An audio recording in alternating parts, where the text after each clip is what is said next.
Le président de la République peut-il s'octroyer les pleins pouvoirs? Eh bien, techniquement, c'est possible, mais sous condition. C'est l'article 16 de notre Constitution qui vient préciser cette possibilité. Il y a deux conditions. Il faut une menace grave et immédiate sur les institutions de la République, l'indépendance de la nation, l'intégrité du territoire ou l'exécution de ses engagements internationaux et une interruption du fonctionnement régulier des pouvoirs publics constitutionnels.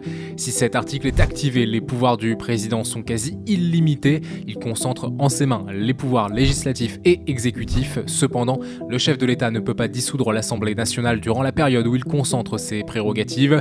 Le Parlement, lui, se réunit d'ailleurs de plein droit durant cette période. Mais est-ce qu'il y a des garde-fous pour éviter qu'un président ne fasse basculer la France vers une dictature?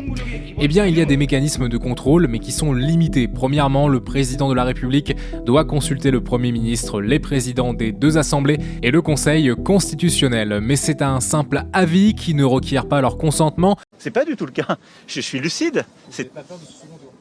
Deuxièmement, c'est seulement après 30 jours que le Conseil constitutionnel peut être saisi pour vérifier que les conditions de l'article 16 sont toujours réunies. Si le Conseil constitutionnel estime qu'elles sont réunies, alors celui-ci peut être de nouveau saisi au terme de 60 jours d'exercice des pouvoirs exceptionnels et à tout moment au-delà de cette durée.